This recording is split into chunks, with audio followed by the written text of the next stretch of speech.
And now coming back again into the triangular function, that how can you understand the triangular function is derived like that. Whenever you see like this 3t and 1 minus 2t, how can you really calculate it? Just put the value of half here in the t function, whatever you get this 2 into half, you will get the value was 1. 1 minus 1 is 0, the point is 0, the cutoff point is 0. In the otherwise every value is now considered as 0. That means we get the function between minus half to plus half, similar to the rectangular function, that is the rectangular function. But in rectangular function there is a constant value of 1 between the range, but in that situation that has not been the constant value, that has been just it has two slope type of values. That means if we just that was just like a pulse value, but if we just open up the pulse value out of that, just open up the pulse value and take the slope value out of that, so that is the point, and the last point will be 1 comma 0 sorry 0 comma 1, and the first value is minus half comma 0. You can get easily, you can get the slope will be minus 2 here, that is a minus 2 slope. So from there each and every part of the section, t value of minus t, you will get the plus value always. So if you get 0 out of that, that will be 1, and if you get half out of that, that will be always the value is the same, that is the 0 in that situation. But if I take a certain type of value between these two, okay, it's like this type of point. If you want to find out this point, then you could easily understand this. That means that is that is the between half and 0. That means if I take 1/4 out of it, how can it would be? 1/4 means 1/4. That means if it could be positive, it could be negative in both parts. The situation is quite same, that will be cut in the same side of the y-axis. So 1/4, whenever you get that is residing in half. So half 1 minus half, that means equal to, that is half. Is that half? Yes, that is on to the half portion of y-axis. So that is the triangular function conditions, and that is a triangular function, that means the two slopes rather than the pulse. Here you can see the cardinal sine function, that is the cardinal sine function is quite known as a sinc function, S-I-N-C, sinc. I have told you before, it is many kind of functions and many kind of signals, sinc function. Somebody just some people always they get confused with the term of sinum with the sinc, but the sinc and sinum are quite different parts. The sinc function is particularly known as the cardinal sine function. The C is for the cardinal, so this function is known as denoted as sinc. So we will say that is the cardinal sine function. The cardinal sine functions, the main what can I say, the condition is like that: sine t divided by t is the cardinal sine function. That means the angle of the sinusoidal function, that is the sine theta, has been divided by the angle, then you will get the function as the cardinal sine function. That means the cardinality things. So L'Hospitals, but that is not the L'Hospitals. We have to utter or pronounce the L'Hopital's rule. The L'Hopital's rule is like that: cardinal sine function 0 is 1.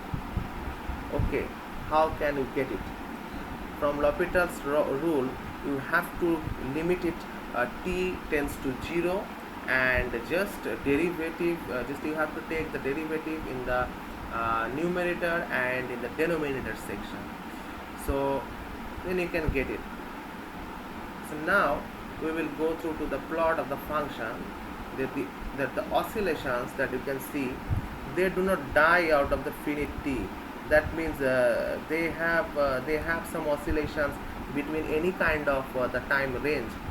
But the thing is that the plot of this function, the part of the real line is shown below. That's the real line, and the 0, that has been the oscillations. That has been the oscillations are quite greater than, then again that has been dying out in certain kind of things. So That is the cardinal sine function. You can take it. How can you get this? That's very much simpler. Just think about it. In sine 0 functions, using the L'Hopital's rule, you get this. But L'Hopital's rule, if you take the derivative of sine t, that will be cos t, and the derivative of t will be 1, and put the value t tends to 0, the cos 0 is equal to 1. Again, you just go through to the another parts and another, just I could say one thing, that that is the true value of what can I say, that the angles, how that they can be drawn. Take sine 30 degree, and for that 30 is radian. What is the radian value of 30 degree? That is the pi by 6. Okay, just find the pi by 6 right there. There will be 1 pi, and pi by 6 will be right there in that kind of a fact. And for that situation, you have to find out the point 5.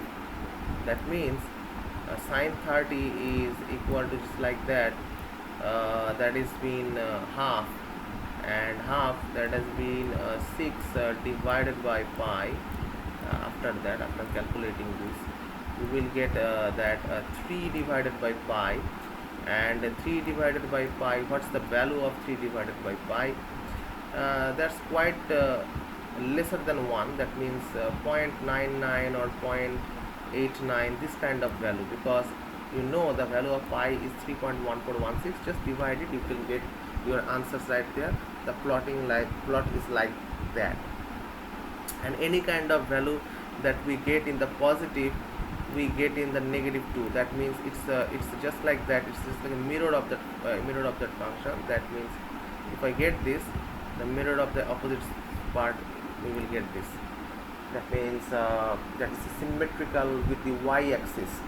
Now I have a question to you: is it even function or is it an odd function? As you know, an even function means what is really even function means the thing is that is symmetrical to the y-axis.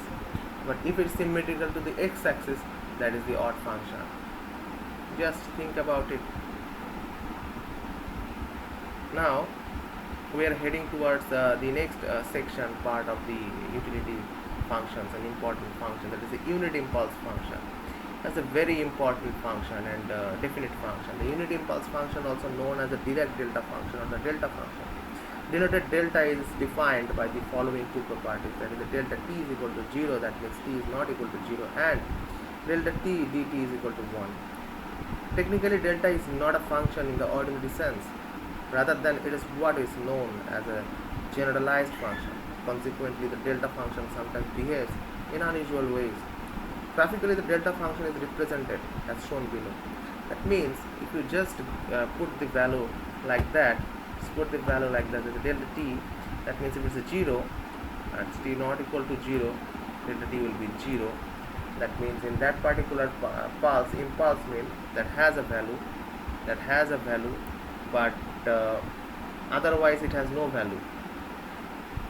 Okay, that means if t is equal to 0, that has a value 1, but otherwise every kind of negative or positive, it hasn't have any kind of value out of it.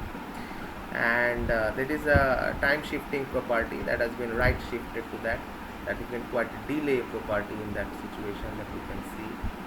But that is the delay property, not the advanced property, okay, that we can see here. So that is one of the part of that. So now we can see that in advance that is not been taken away, but there are some delays will have to be taken away. So delay will just shift the value from 0 to the t0 section. Not at all, the other things will remain same. Now we are heading towards the next part,